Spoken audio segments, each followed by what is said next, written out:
Você já deve ter ouvido várias vezes que Deus tem o melhor dessa terra, ou Deus preparou, né, que você desfrute do melhor dessa terra. Vocês vão comer os melhores frutos dessa terra. E essas promessas de muitos pregadores está baseado no versículo de Isaías 1:19. Mas por que quando nós olhamos para a vida de alguns cristãos, essa promessa ela não parece realidade? É isso que nós vamos ver no contexto de hoje.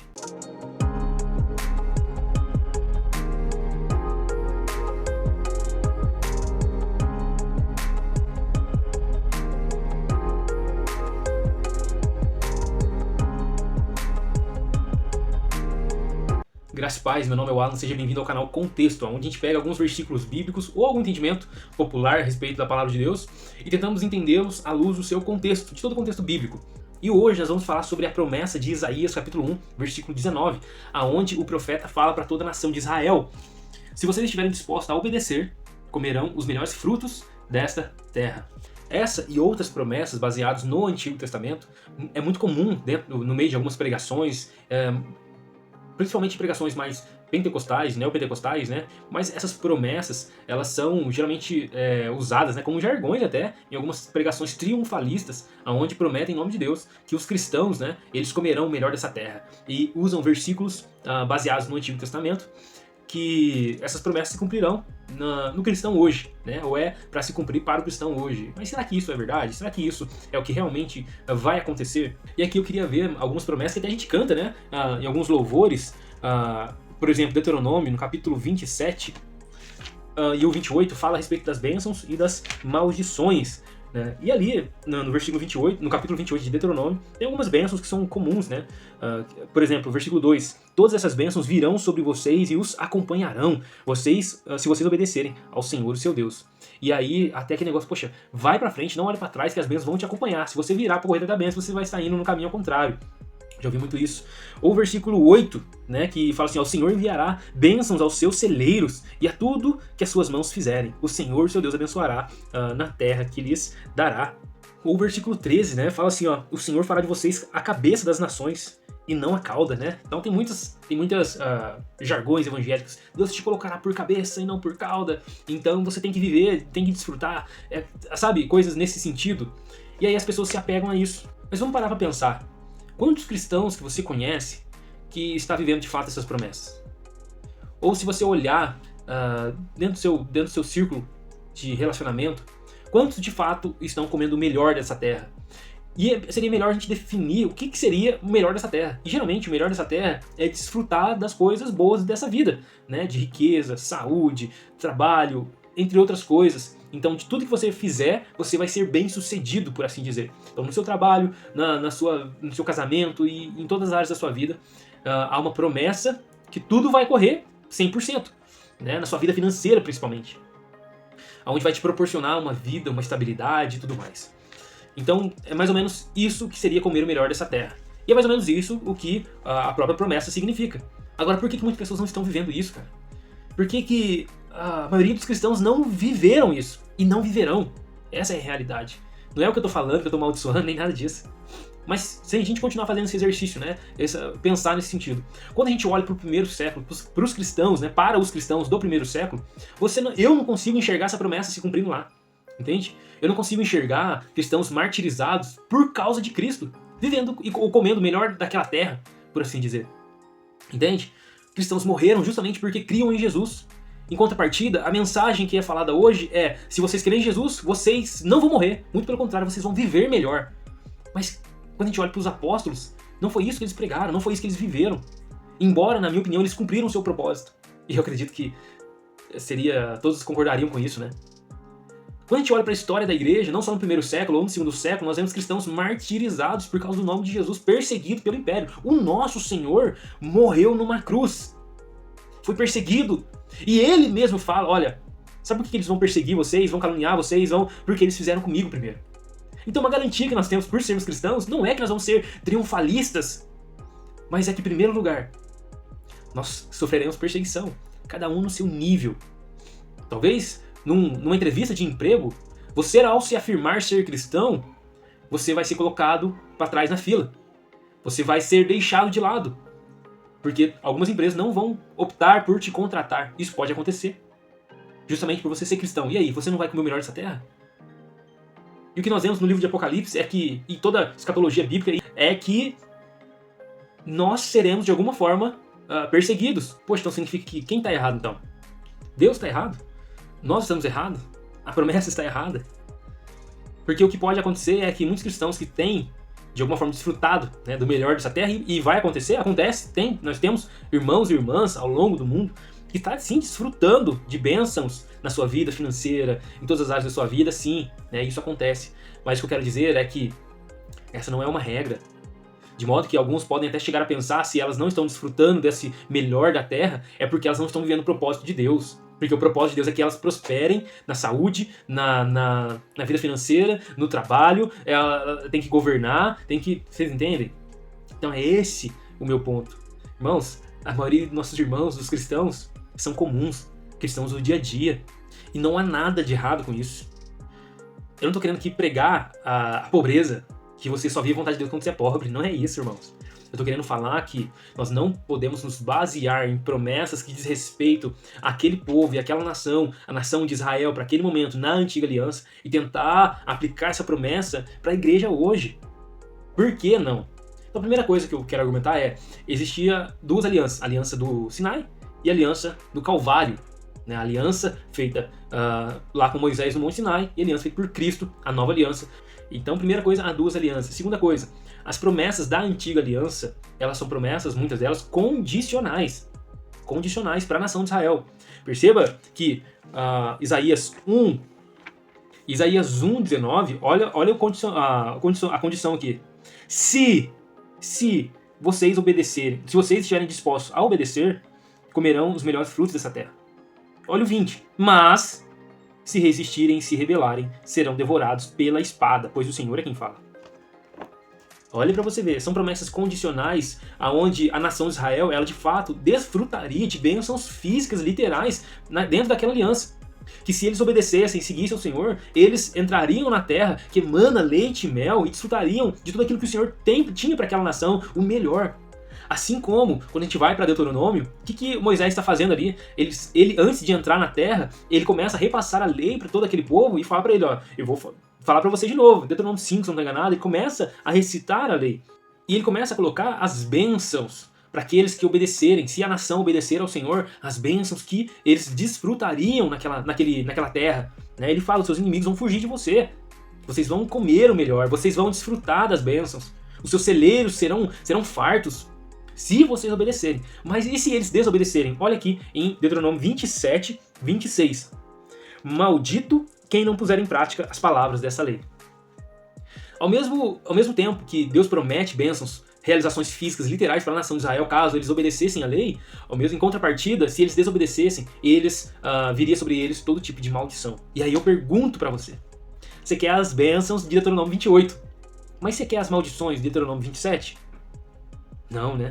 Só que, aí eu pergunto, as bênçãos de Deuteronômio 28, ela é para quem obedece. E as maldições de Deuteronômio 27 é para quem desobedece. E eu pergunto para você, diante do Senhor, você tem obedecido ou você tem desobedecido? O que você merece? O que eu mereço? E eu, sem sombra de dúvida, eu digo, eu merecia maldição, cara. Porque muitas vezes eu sou desobediente. Nós pecamos todos os dias, erramos, pecamos contra o Senhor. Porque ainda estamos nesse processo de santificação. E um dos propósitos da lei é justamente mostrar isso para nós. É mostrar que nós não conseguimos cumprir a lei nem por um instante. Nós não cumprimos, nós merecemos a condenação. Deus, ele estabelece a lei, embora seja para os judeus, mas o fato é que Deus, ele coloca uma lista que quem quiser se relacionar com ele teria que estar em obediência a essa lista de regras que o próprio Senhor propôs. Independente se é judeu ou não. A lei foi dada aos judeus, mas Deus, ao mesmo tempo, ele está mostrando qual é a sua vontade, o que é necessário para se relacionar com ele. E quando a gente olha para isso, a gente percebe que não conseguimos obedecer a lei no seu todo. A gente não consegue, nós somos desobedientes. Então, a primeira coisa é, nós não merecemos comer o melhor dessa terra. Não merecemos. Se você quiser seguir esses mandamentos para você comer o melhor dessa terra, se você obedecer, você já não merece. E nós vemos o homem desobedecendo ao Senhor desde o início. Deus cria um lugar perfeito, um jardim do Éden, ou no Éden, né? As duas expressões são usadas em Gênesis. E coloca o homem lá. O jardim que é perfeito, que é tudo certinho. E aí o homem peca. desobedece ao Senhor, então Deus expulsa ele daquele lugar. E aí Deus fala para eles, eu vou preparar um novo lugar agora, um novo Éden, um novo paraíso. E o homem, em contrapartida, está em busca desse lugar. Ele fala para a nação de Israel, eu vou levar vocês para uma terra que emana leite e mel. Opa, parece que Deus está querendo reconstruir um lugar, só que para isso vocês têm que obedecer. E aí, acontece é que o povo não consegue, cara. Houve um tempo em que no reinado de Salomão, parece que havia uma restauração daquele lugar edênico, né? Eu gosto muito desse livro aqui, porque ele traz essa referência, eu acho interessante, que no reinado de Salomão fala que até a prata ela não tinha valor, porque tinha muita. Naquele momento ali o povo viveu o melhor, eles desfrutaram o melhor, parece que estava correndo tudo certo, porém novamente o povo desobedece ao Senhor. E eles são mais uma vez expulsos da terra, da mesma forma que aconteceu no início. Então o que parece é que Deus está preparando uma terra, uma nova criação, né? E o homem, enquanto partido, está em busca dessa nova criação, desse paraíso perdido, né? Dá até um nome de filme, né? Em busca do paraíso perdido. E isso mostra para nós o quê? Se dependermos da nossa obediência, a gente não tem bênção alguma. Se depender da nossa obediência, nós teremos a maldição. Isso é uma realidade. Mas e agora? A gente vai ficar sem bênção? A gente vai ficar, eu não vou comer o melhor dessa terra, não vou desfrutar, eu mereço o castigo. Merece castigo. Nós merecemos. Debaixo da velha aliança, da primeira aliança, nós merecemos. Mas, eu falei da primeira aliança.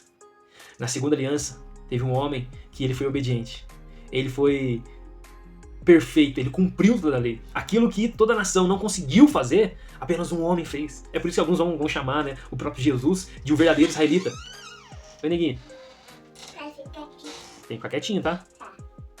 Porque ele cumpre toda a lei, ele cumpre tudo aquilo que Israel não conseguiu fazer.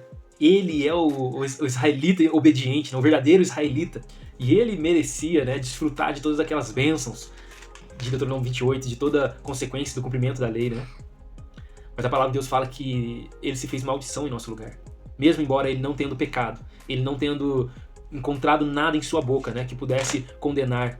E estabelece uma nova aliança. E nessa nova aliança, em Hebreus capítulo 8, versículo 6, fala assim, ó, agora, porém, o ministério que Jesus recebeu é superior ao deles, né, falando da antiga aliança. Assim como também a aliança da qual ele é mediador é superior à antiga, sendo baseada em promessas superiores. E o livro de Hebreus vai trazer essa comparação da primeira aliança e da segunda aliança, ou da antiga e da nova aliança, que a nova aliança, a aliança que Jesus ele se torna o mediador, é uma aliança superior à antiga, porque se baseia em promessas superiores, se baseia em promessas eternas e futuras e duradouras. Então, por meio da aliança que Cristo trouxe, ou ele se tornou mediador, né, segundo a linguagem de Hebreus, é que nós somos abençoados. O próprio livro de 2 Coríntios, no capítulo 3, vai falar da superioridade da nova aliança. Vai falar do ministério que trouxe a morte, foi gravado com letras em pedras, né? 2 Coríntios capítulo 3, versículo 7. Mas e as bênçãos, né? E os desfrutes? A palavra de Deus nos mostra que Jesus ele foi obediente, em nada ele errou, em nada ele pecou, ele é a perfeição, ele foi todo perfeito, não se achou nada em sua boca. Ele mesmo diz, o príncipe deste mundo não tem nenhum direito sobre mim. Que palavra forte isso, porque ele foi obediente em tudo. E aqueles que estão em Cristo, desfrutam das bênçãos espirituais, das promessas eternas, da promessa que é superior, de uma herança eterna. Efésios 1:3 diz que bendito Deus e Pai de nosso Senhor Jesus Cristo, que nos abençoou com todas as bênçãos espirituais nos lugares celestiais em Cristo. A nossa bênção não é porque nós somos bonzinhos, não. Ela está em Cristo. É por isso que é uma bênção superior, porque aquela nova criação que o homem está em busca, aquela terra que emana leite e mel, ela não é mais uma terra física. Ela não é mais uma bênção que desfruta nessa vida. Na verdade, é para além dessa vida. O próprio apóstolo Paulo, ele fala em 1 Coríntios, no capítulo 15, versículo 19, que se nós esperarmos em Cristo somente nessa vida, somos os mais miseráveis de todos os homens. Há uma promessa superior, eterna. O que eu quero dizer então para nós concluirmos? Não estou falando que Deus não abençoa.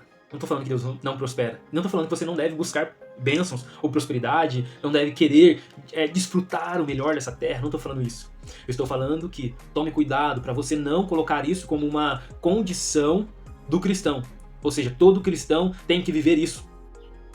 Se eu sou crente em Jesus, portanto, eu tenho que comer o melhor dessa terra. E isso não é verdade. Porque a promessa que nós estamos baseados é uma promessa superior a isso. E nós vemos todo o Novo Testamento nos ensinar a buscar algo que é superior. O próprio Jesus, ele ensina isso. Em Mateus capítulo 6, versículo 19, ele diz: não acumulem para vocês tesouro na terra, onde a traça e a ferrugem consomem e onde os ladrões arrombam e furtam. Mas acumulem para vocês tesouros nos céus, onde a traça e a ferrugem não destrói e onde os ladrões não roubam nem furtam. Pois onde tiver o teu tesouro, aí também estará o teu coração. Uai, não era para desfrutar o melhor dessa terra? Agora Jesus está falando para eu não buscar? É porque nós estamos esperando promessas superiores. Lucas capítulo 12, versículo 15. Então lhes disse: cuidado, fiquem sobre aviso contra todo tipo de ganância. A vida de um homem não consiste na quantidade dos seus bens. E o que parece é que essa ganância está vestida como uma nova roupagem. A roupagem de cristão. Não, eu tenho que viver o melhor. Eu tenho que lucrar. Eu tenho que comer o melhor dessa terra. Por quê? Porque eu sou cristão. Na verdade, é apenas uma ganância do nosso coração com uma nova roupagem. Uma roupagem mais soft, uma roupagem mais espiritual. 2 Coríntios capítulo 4, versículo 18. Assim fixamos os olhos não naquilo que se vê, mas no que não se vê.